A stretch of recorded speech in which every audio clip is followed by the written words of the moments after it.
His website is Matthew, M-A-T-T-H-E-W, Deagle, D-E-A-G-L-E.com. Matthew is an expert on international policy, symbology, and, of course, what we call the mathematical versions of very advanced astrology.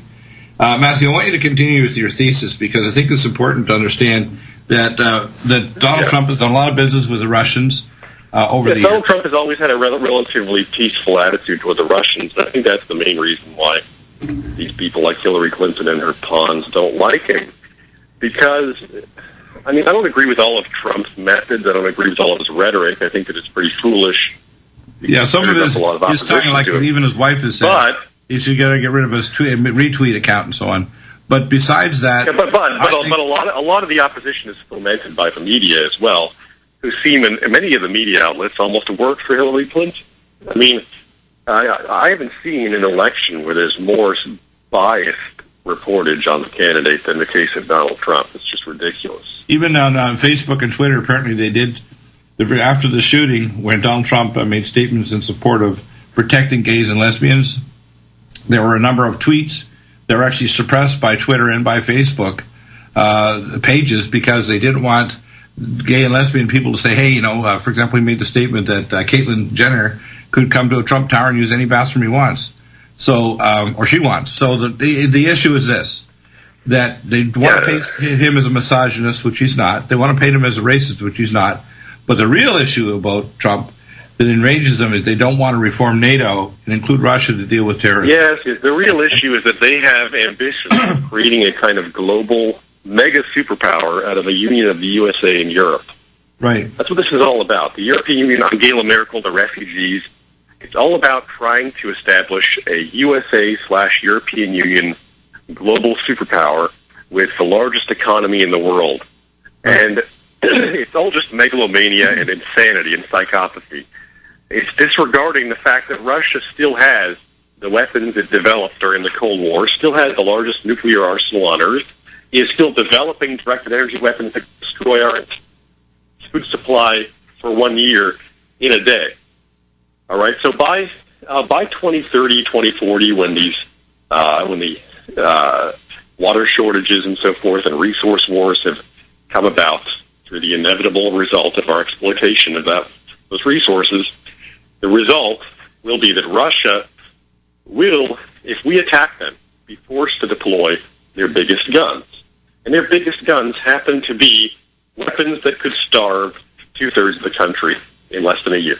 Right. Now, one of the things that they do is they create crises. For example, I had talked for over the last year and a half to Paul Power from the Primary Water Institute in Eureka, California, and he's a Hungarian geologist, and his company's been working for 60 years to drill wells all over the world. He was actually 3 months ago talked to me where they drilled a 1,000-gallon per minute well at 6,000 foot elevation in Northern California by drilling down only 100 feet. And they drilled in Libya, and they had a number of British oil drilling companies drilling for them. And 75% of the new water in Libya was primary water at 14 to 2,400 feet down, which is the source. Yeah. So basically, it's just greed. They don't even necessarily need to conquer or destroy Russia's security. But see, they're hoping for something which isn't going to happen. They're hoping that by fomenting revolution in Ukraine and by fomenting hostility in Poland, etc., and by fomenting chaos in places like Afghanistan, they're hoping that there's going to be a revolution in Russia against Putin, right? Right. That's what George Soros and his idiot buddies are hoping for. But those people should be in jail. And I'm telling you why, because ultimately they're going to bring about World War III. They're going to bring about the physical destruction of most of the U.S. because we are the military for these people. We're the mercenary army for the European Union, for George Soros, etc., which means we'll be the main military targets. This is mostly about us. And we have a Department destroyed. of Offense, not a Department of Defense, so we don't have underground bunkers. We don't have protection against biological weapons. The population will be sheared off like a sheep in Australia. Yes, we'll be sacrificed for the ambitions of the Vatican or whatever that's behind this European Union.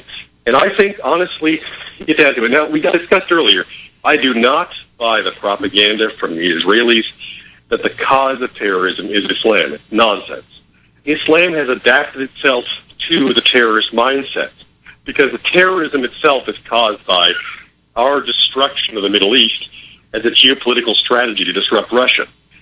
Then what happens is what you might call extremist, I guess you could just say belligerent, murderous, and murder-endorsing Islamist ideologies like ISIS come about to theologically justify the terrorism, which is already going to happen anyway. Yeah, but the thing is, there were extreme circumstances for it. Even the FBI 3.5 years ago had a young man in his early 20s. So in other words, we're also in Portland, he actually was going to do a Christmas light explosion, and the FBI gave him the bomb materials. The first bombing at the World Trade Center was the FBI. I mean, that happened controlled by the FBI. The FBI were doing the 1993 bombing of the WTC. So what we have to understand is they have to actually foster and help to even bring forward people, even when there's warning signs. Arguably the EU and these people do want that as well. They want terrorism because that will lead to the necessity of surveillance, right? Right. We'll all have to have. But I heard, so-called necessity. I heard a statement by Trump that concerns me, is this idea of profiling. First off, you don't need profiling. You need metadata. We already have metadata. There was tons of data on this guy, Mateen. And not only that, I heard 72% of the mosques have imams that are, quote, radicalizing. We know who they are. We already know, for example, the Russians before the two brothers. Like last year, for example, the FBI had as an informant this guy named Abu Tauba, also whose actual birth name is Marcus Dwayne Robertson. This guy was a gang leader of a gang that robbed banks and held people up. He was the personal bodyguard of the blind Sheikh Omar Abdel Rahman, who was the leader of a terrorist cell in Egypt. And even after he went to jail, his organization was still carrying out terror attacks in Egypt. This guy's connected to all sorts of terrorism and extremist Islamism. And yet, last July, they released him from jail because for some reason or other, the prosecution made a ridiculous argument about his book collection, a constitutionally protected right to own whatever books you want. Now, book collection, we know that even this Mateen guy belonged to G4.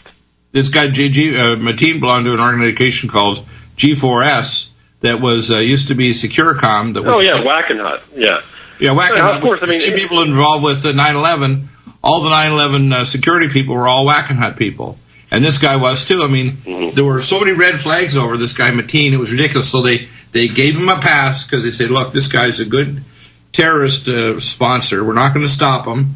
We're not going to intervene in him. We're going to let him go because they want this terrorism. So what we do is we indiscriminate bombing. Well, I don't know. Is it incompetence or is it criminality? Whatever the case. Criminality and incompetence. Because the best thing to focus on is what we know. What we know is that they did investigate him and they did actually just let him go. Right. So.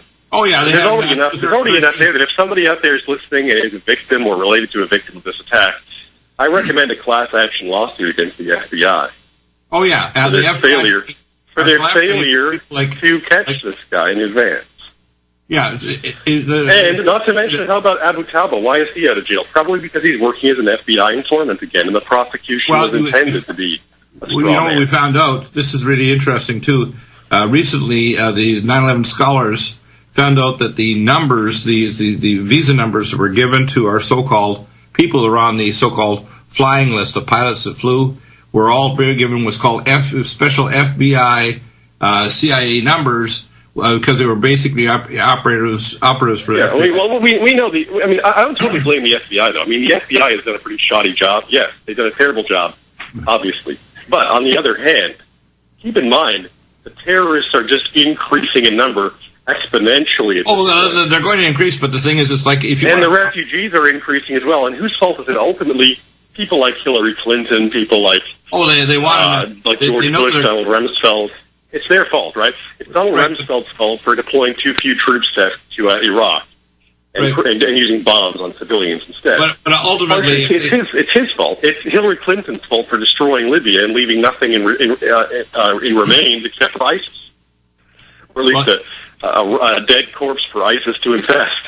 Here's my point, Matt. And I said, taking all your theses together, Hillary Clinton, George Bush, and Obama, I call them, all want, with George Soros and the globalists, this new superpower to have terrorism so they can pass a bipartisan domestic security bill. It's my guess that this event that happened in Orlando is a build-up to something much bigger.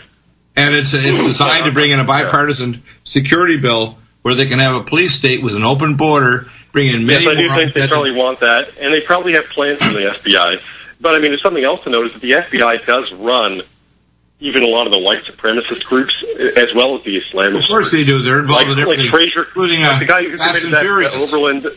the guy who committed that Oberlin Jewish Community Center shooting where he shot actually non-Jews outside of a Jewish community center.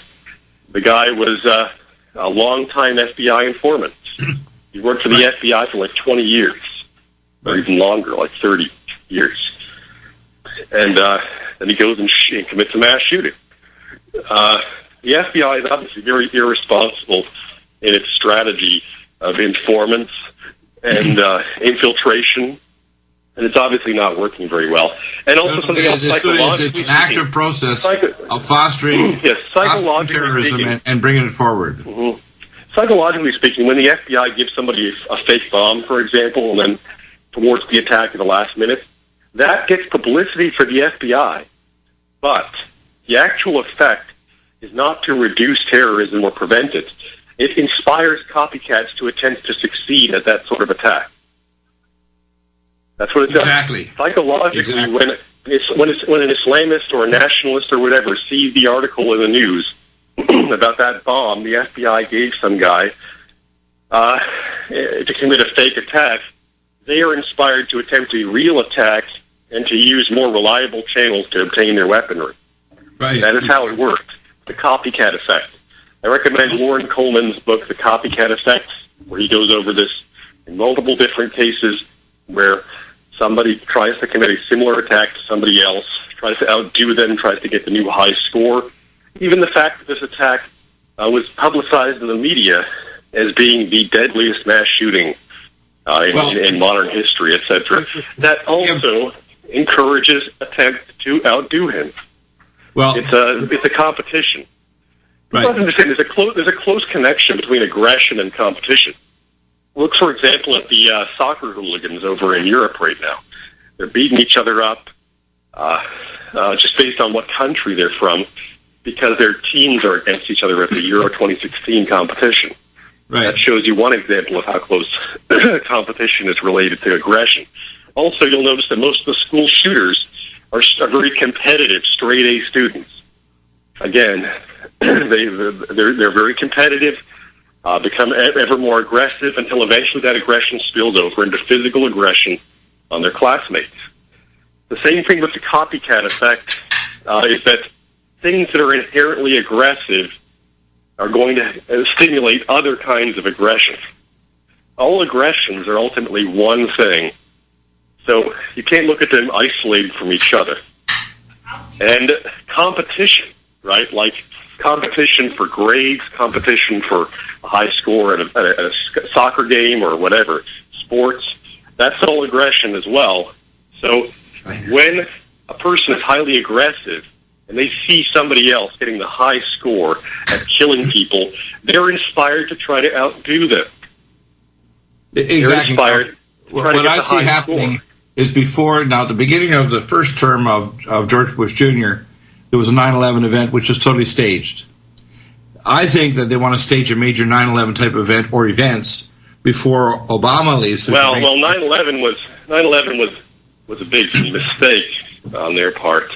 I mean, I don't think they understood how big it was going to be. It was just, they allowed, it appears there's two possibilities, right? Either gross negligence on 9/11, because we know that at least 2 CIA agents knew about 9/11 in advance.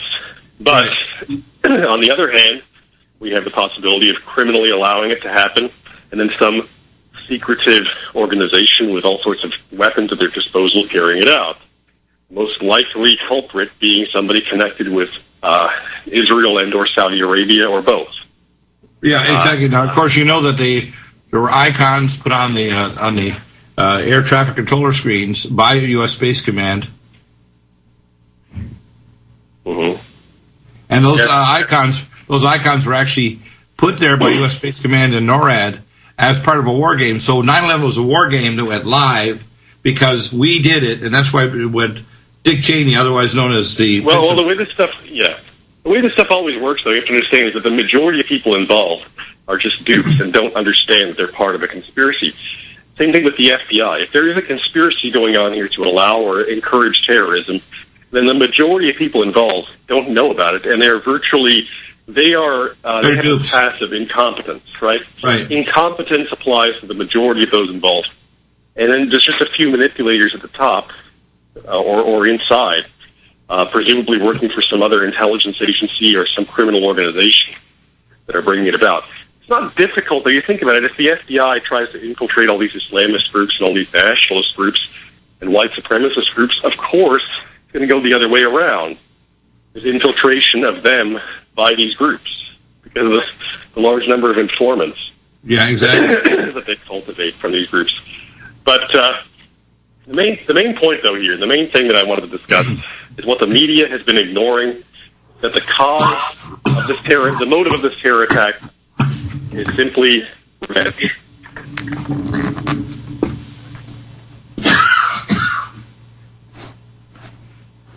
Did you hear me? The motive of this terror attack is revenge for our sloppy, destructive, civilian massacring strategy in Afghanistan and Iraq. But it's on purpose. Obama is. Of course, drone strikes 4 times. It's an attempt because they know that Russia and China together have more troops than we have, right? And probably more troops even than we and Europe combined have. So they're trying out a strategy of using drones and airstrikes in addition to troops or even in place of troops in preparation, again, for skirmishes with Russia. They are not. This is actually a kind of live war experiment. It is not a strategy.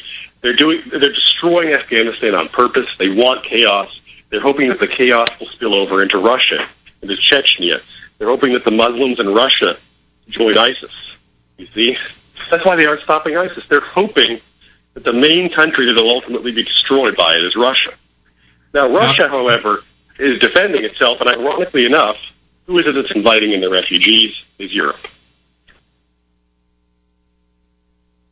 Now, in Europe, they also hope to use these terrorists as an excuse for mass surveillance, right? But the main thing to realize is that they didn't want to bring order to Afghanistan. They wanted to destroy it, and in doing so, they provoked all sorts of vengeful, murder-suicidal people like this Omar Mateen. And the main reason, we could stop terrorism now, right? Terrorism we could significantly reduce by just doing 2 things, which is to stop using excessive airstrikes and bombs and use ground troops instead, right? In some kind of coalition with Russia, for example, where we could supply the necessary number of ground troops, maybe 500,000 to get rid of ISIS, for example. Secondly, we have to, it ties into the first one, we have to defeat groups like ISIS. Yep. Also, Matthew, the other thing that I saw in the news was that for every dollar we spend, for every dollar we spend to bring in a refugee to America, which may be unvetted, we could help 11 people back in their own country by building infrastructure, schools, power lines, safe zones, and help to rebuild the country. But we don't look at that balance sheet. We're actually pushing to bring in more refugees, many of them that can be radicalized because we don't de-radicalize mosques. And obviously the majority aren't radical, or the majority aren't terrorists, but there is a significant minority that are. For instance, in Europe right now, German police estimate up to 18,000. That was a month ago. 18,000 ISIS soldiers in Europe now, thanks to the refugee policy of Angela Merkel and her ilk. Yeah, it's all by They want revenge. They fundamentally want revenge, right? They want to kill civilians. But we're creating it so they will kill Germans and French and others. And they want revenge not for what you did, but they want revenge for what George Bush and Hillary Clinton did. But we're creating the circumstances to create this chaos on purpose. Yeah. One of the issues that's come up lately is it's pretty obvious looking between the lines of the news. Okay, sure. So basically, you're talking about Comey. I mean, the FBI, I'm sure, has good people. And I don't know if James Comey is one of them, but that's also something that casts doubt on any kind of prosecution of Hillary Clinton for her crimes. I mean, her emails are just the tip of the iceberg. What about look at her foundation of the dealings with Saudi Arabia and Qatar, et cetera. As much as many people and as many listeners here probably dislike Obama, keep in mind, Obama himself said that the worst mistake of his presidency was Libya, which was carried out by whom? The Secretary of State at the time, Hillary Clinton. Right. The worst, in his own words, the worst mistake of his presidency was Hillary Clinton's mistake. Right. So, see, she was in charge of foreign policy at the time when a lot of this chaos went down. So, can we really think Clinton's going to be... I mean, there are people out there who think Clinton's going to solve problems Obama caused. No way. She's the one who was behind most of the problems the worst problems in his administration. Right, the worst ones. What did Obama himself do? Pretty harmless things. He wanted national health care, right? He wanted to repair diplomatic ties with foreign countries. Meanwhile, what was Hillary Clinton doing but creating more enemies, creating terrorists, giving ISIS an inroad into Libya? Like, Hillary Clinton is dangerous, extremely dangerous. And if she becomes president, you can be guaranteed things will just get worse. Oh, yeah, a lot worse. We'll have much more terrorism. We'll have a domestic security bill either before or after Obama leaves. And what will happen is the relationships with Russia will further deteriorate, guaranteeing a future thermonuclear, biological, chemical war. Yeah, so basically, as I said, fundamentally what we have to do, if you actually want to get rid of terrorism, the fundamental cause of terrorism is not what they say it is. It's not hatred or cultural misunderstanding or oppression of Muslims or, on the other hand, Islam. It is simply revenge, fundamentally revenge for the criminal actions of people like Hillary Clinton and Donald Rumsfeld. And we're having to bear the brunt of their revenge. And the only way to stop it, therefore, is to repair the circumstances that lead them to want revenge. To repair their countries, to remove the terrorists from their countries like ISIS, to stop using excessive airstrikes and bombs, which inevitably kill thousands of civilians, to start using a larger ground force, and therefore to deploy not just drones and airstrikes and so forth to these regions, but to deploy a large foot soldier force, including help from Russia, so we don't spread our own military too thin or lose too many of our own soldiers, right? The solution is not to withdraw and replace our soldiers with bombs and with airstrikes. The solution is to rely on help from Russia and from other close allies, which we, for some reason, are treating like enemies. One of the things I discovered, Matthew, is I talked to 3.5 months ago to an anesthesiologist in Israel. If they have an ISIS fighter, by the way, that was trained by the Academy, which is Blackwater Security, CIA, and the Israeli Mossad in a town near Amman, Jordan, they actually treat injured soldiers for ISIS in Israeli hospitals. So people need to understand what's really going on behind the scenes here. Oh, yeah, Israel has been siding with ISIS. I mean, Israel has always had these opportunistic allegiances. They're only helping ISIS out, and they deny it, right? Even most Israelis are ignorant of it. Right. They deny they help ISIS, but they do help them because they're against Assad, who is part of their real enemy, or they think, the Shiites, right? Israel and the Shiites in Iran have been in a Cold War for a long time now. Well, at least since the 1970s when the Ayatollah took back over. And so they're basically... Yeah, you know why the Ayatollah... I mean, here's the other thing, is that a lot of this revenge is for what the Israelis do to Palestinians, right? Right. But a lot of it's also because we created the circumstances in Iran. Right. Right. And now Iran has got, they're deeply involved with the situation down in Syria. Back in just a moment with Matthew. Your questions, 800-313-9443. We'll be back in just a minute. MatthewDeagle.com. You provide a number of services over there. Can you talk about that for a minute before we get into the segment? And you'll be coming on the show regularly. Plus, also, we'll be doing shows over in our live stream channel. And you have your own Blueberry account and network as well. Tell us a little bit about what you do. Yeah. I study the symbolic influences behind events in the world as well as people's individual lives. So I can look into the symbolic influences of, for instance, your name, your birth date, and that sort of thing. You'd be surprised how much those influences also play into these attacks. There's always two levels of things, right? There's the conscious causes of an event. There's also the symbolic causes. For instance, this attack at the Pulse nightclub was preceded just a day and a half before it by the shooting of Christina Grimmie from The Voice in Orlando, in the same city. And then a couple of days later, on June 14th, a little boy was snatched by an alligator at Disney World at the Seven Seas Lagoon for the first time, I think, in their entire history in Orlando. Right. So I mean, this has been around for, 30, 40 years, and this is the first time this happened just 2 days after this attack.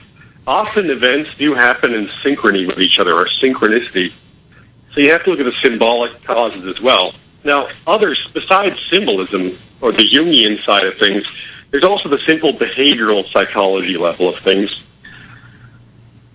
which involves, for example, the reinforcement of mass shooters by the media, who essentially glorify their shootings by repeatedly publicizing the name of the person who committed the shooting, going into all sorts of gratuitous detail about their life and also speculation about their motives. The main thing, though, is talking about headlines that discuss the score, so to speak. Headlines that say deadliest mass shooting. And in the case of this Pulse shooting, for example, many of the headlines gratuitously stated deadliest mass shooting in modern history, etc. That really just is a provocation to other suicidal people to go out and attempt to beat the high score. If this guy killed 50, they want to kill 51 or 52. You see, that's part of the nature of the competitive mentality involved in aggression. If you are aggressive, you're also by definition competitive, because competition is aggression of yourself for your sake against somebody else. Just look at the connection between aggression and aggressive sports like soccer. Right now at Euro 2016, there's also just chaotic, barbaric hooliganry going on in connection with a game which itself is very fast-paced and competitive. If a soccer game can provoke that much aggression, just imagine how much a suicidal, hate-filled person is motivated by seeing these headlines saying deadliest mass shooting, seeing that the man was essentially rewarded for his crime. He became famous overnight, and he became permanently recorded in the history books as the deadliest mass shooter up until this date, which means that somebody else has to break his Guinness record and kill more people. Now, keep in mind, we're also creating these sorts of people in all sorts of different ways. One of them is our abusive, wanton bombing of civilians, which he stated repeatedly was the actual motive, and it had nothing to do with homosexuality. I don't know what the media is going on about here. It had nothing to do with hate crime or hating gays. The FBI itself stated that the emergency calls made by him include no mention of Mr. Mateen of any hatred of gays or desire to attack a gay nightclub in particular. And for some reason, nonetheless, the Bureau was investigating it or continues to investigate it as a possible anti-gay hate crime, which they know it is not. They know it's had nothing to do with homosexuality. In fact, he and his wife scouted Disney World as a possible venue for the shooting beforehand. That has nothing to do with being gay. Disney World is where children congregate. It's the reason he chose the gay nightclub over Disneyland is because he was familiar with it and because it was a crowded, confused indoor location full of drunk people who make easy sitting ducks. And thereby he made his so-called high score because he went into a location where there were people were unable to resist him because they were also drunk out of their mind by 2 a.m. and in a crowded, loud location. So I'm hearing something there. So you see, basically... my Skype's from my computer was failing, but it's from my phone's working. Okay, so basically here we can see that his motive, as he stated himself, he told survivors as they were there in the club, it was because of the bombings and airstrikes. He told the 911 emergency responders when he called them, when he called 911 and declared allegiance to Abu Bakr al-Baghdadi, he said it was because of the airstrikes. And he told the media, when he called News 13, he told them it was because of the airstrikes. So he told three different sources that it was the airstrikes, and this was revenge for the airstrikes, and the media is still going on about it being about gays. Yes. And you have to understand, Afghanistan itself is a gay country.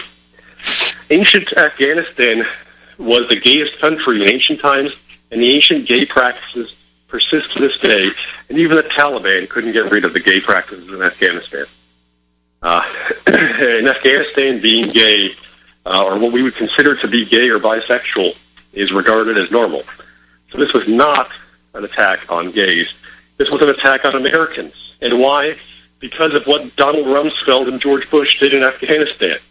And of course, that's why. And because of what Obama did in Afghanistan. And because of Obama's airstrikes, because of Hillary Clinton in Libya. It's because of the politicians we elect commit these crimes. And we're talking about emails with Hillary Clinton, but she committed war crimes. She destroyed an entire country.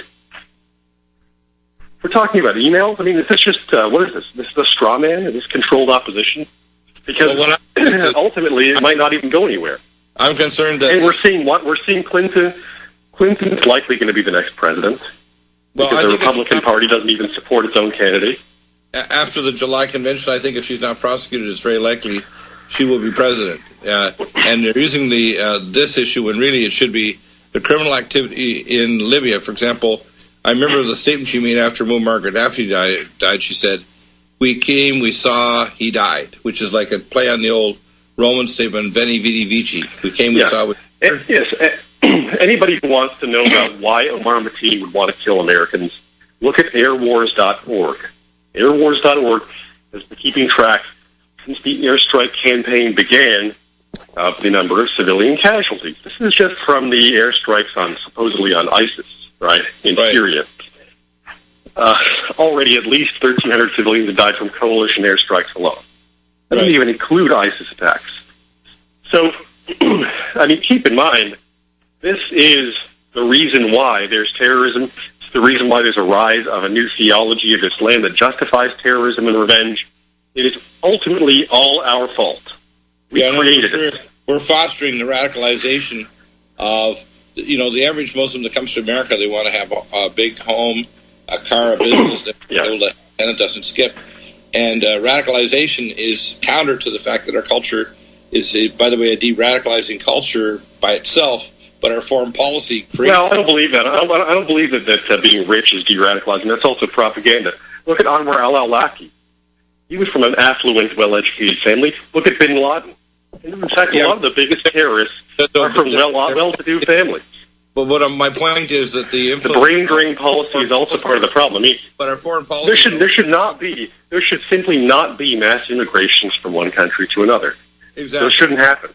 The reason why the government wants us to think it's a good idea is because it temporarily boosts the economy and therefore keeps them in power by making it look like they did something good for the economy. In Europe in particular, the motive is just economic with long-term horrendous social consequences.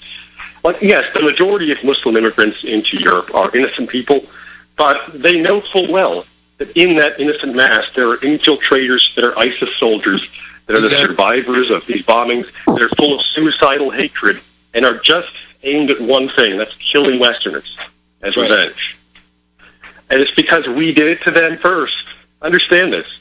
The reason why they want to kill us is not because of Islam or because of whatever, because of some heresy. It's because we did it to them first, because we created Israel, because we created Iran, and because we destroyed Afghanistan and Iraq. We deployed a third or a quarter as many troops as we needed in Iraq to maintain order and use bombings in place of troops. We withdrew from Iraq under Obama and let the country go to shambles and let ISIS take over. We didn't do anything to stop ISIS destroying their countries and massacring their civilians. We destroyed Afghanistan to destabilize Russia and to seize resources from them and then left the country in chaos. And who really did this? Was it us collectively? Did we actually all play a democratic role in this in our so-called democracy? No. It was Hillary Clinton, it was George Bush, Donald Rumsfeld, Bill Kristol. These people are the ones who are behind this. They're the ones who should be going to jail. Yeah, and the thing is that the email thing, I think, is going to blow over, or they're going to give a pardon, or something's going to happen that'll be a technicality. And if she's not indicted by the emails, and it really should be these other issues. I mean, just keep in mind, like people like Clinton are not just responsible for screwing up your country. They are also the ones who created terrorism. They're the ones who made people hate you and blame you, or at least use you as a revenge, as a target for their hatred. They created the hatred. Bush, Rumsfeld, Clinton, Obama also played a peripheral role in it while he let these people do this stuff. The central reason why they're after Trump is a long-term business relationship with Russia. Yes, into a mode where Trump's kind of incriminated himself with some of his stupid statements, but Trump overall, historically, has had a long, solid track record of wanting peaceful relations with countries like Russia in particular, and being friendly to even Middle Eastern businessmen he's been friendly to, but in particular Russia, and he has already proposed a peaceful foreign policy with Russia, which, by the way, is also recommended by senior actual Secretary of State, in contrast to Hillary Clinton, Henry Kissinger, who actually tried to prevent World War III instead of bringing it about. Kissinger, earlier this year in February, published an article stating that we need to work on our relations with Russia. It is a pivotal issue right now, and that it is senseless to provoke hostilities with Russia. He stated this himself, that Russia and the U.S. have to work together. As I said, you can contrast an actual responsible Secretary of State like Kissinger, who spent his life trying to prevent World War III, with someone like Clinton, who seems hell-bent on bringing it about. Right. And someone like that, I mean, that is treason, in my opinion. Trying to bring about, ultimately, working absolutely irresponsibly to bring about the destruction of your own country, like Angela Merkel or Hillary Clinton. It's treason. Why wouldn't the Department of Justice and Loretta Lynch, who's Muslim, and the FBI director, who is also Muslim and a convert, why wouldn't they? James Comey's not. Huh? Yeah, why would the head of the CIA? Why would they not Comey, but the head of the CIA is Muslim? Why would they not proceed with doing something? Because they know that they should know the danger of radicalization of I think that quite possibly some of these people want to destroy the U.S. as part of their plan for world domination. And I think ultimately, who is it that benefits? In the long run, who is going to benefit from an apocalyptic war? Who is going to get credit? Who is going to get more followers? The Catholic Church, I think, and the Jews. I think ultimately this traces back to the Vatican and to Judaism. And you know what? There's no. We're going to have on talking in the European Union. There's an absolutely disproportionate representation of Roman Catholics.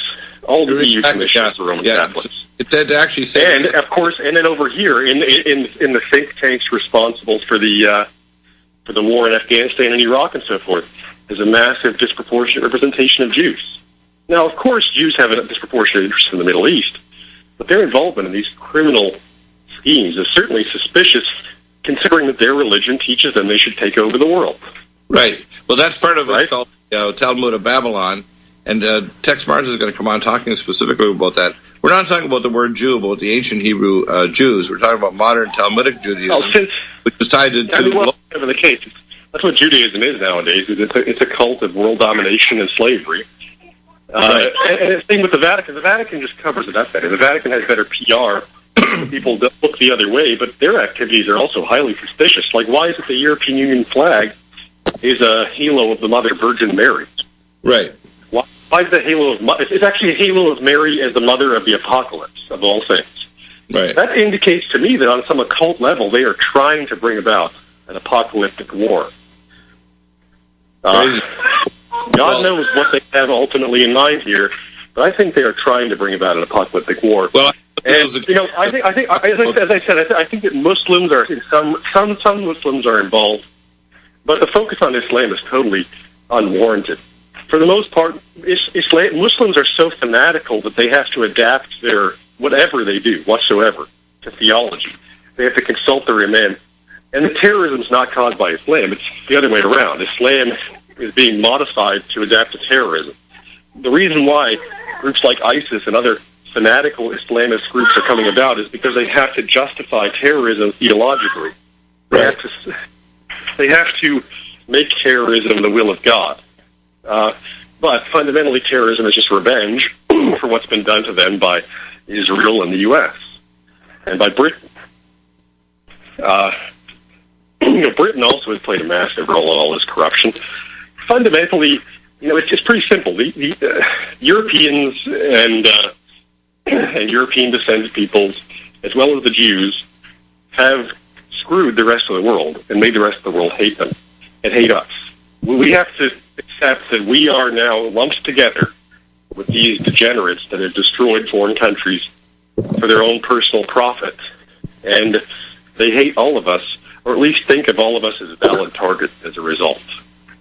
Because of people like these bankers and the European Union, these usurers, because of these war profiteers, well, they want to unnecessarily use bombs. They want to collapse the economy, Matthew, toward a cashless system where they have not only drones everywhere, but a cashless system where they control everybody's money in their supercomputers. Mm-hmm. And so the battle also is parallel on the economic side between the BRICS nations, Brazil, Russia, India, China, and South Africa, and Europe and America and their affiliates. So it's an economic warfare, too. So we're, in a sense, in the economic phase of World War IV. And there just shouldn't be warfare going on. This is totally nonsensical. Like Henry Kissinger stated, there's no reason for us to be at war as countries, and I conclude we are not. What's at war here is organized criminals in our countries that are running our countries are at war with Russia, not us. Exactly. So interesting that we have some wisdom coming out of people like Flynn and Henry Kissinger, isn't it? Yeah, hopefully they can do something significant. And Matthew, you mentioned on the break that we're talking about Mr. Colby from CIA that said the best and most powerful intelligence agency on the earth is Jesuits. People have to understand that often there's a cover called religion, I call real lies going on, and the public religion is the most dangerous is the Catholic Church. The religious heresies, right? Individual religious belief is relatively harmless, no matter what religion it is. That's why I think there's a lot of unwarranted attention to Islam, because individual Islamic belief itself usually tends toward relatively moderate ideas. The problem is that there's an increase in extreme jihadist, Wahhabist violence, and not even Wahhabism. I mean, even in Saudi Arabia, right? There's not a call for war with other countries. By the way, the Wahhabism started. They have a very fanatical interpretation of Islam, which is in many ways unjust, but it's domestically unjust. Right? They're not waging war with the rest of the world. In contrast, for example, to ISIS, and maybe some people in Qatar that support ISIS, and maybe some people in Saudi Arabia who also support ISIS.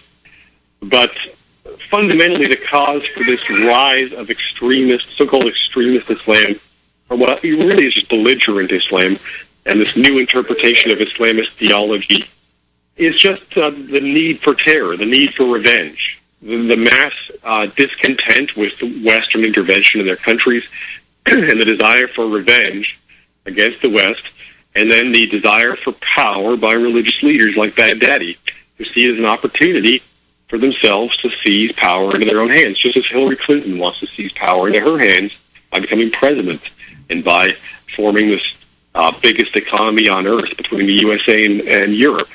It's all just about power on the one side and religious fanaticism on the other side, or whatever kind of fanaticism. It's just a tool, though. What you're saying is social justice fanaticism. Yeah, the religion is just a tool. Fundamentally, the prophets all just taught peace and spirituality, right? Even Muhammad. Most of the stuff that's said about Muhammad, you'll find on like religion of peace, it's just either lies or distortions, because understand that Muhammad's life, there was hardly anything recorded about his life until 100 years after his death. Right. Most of that stuff is just fictional. It was fictionally attributed to him by the caliphs who wanted to justify their own conquest, because during Muhammad's own lifetime, it wasn't the Muslims that were conquering the world, right? That's all lies.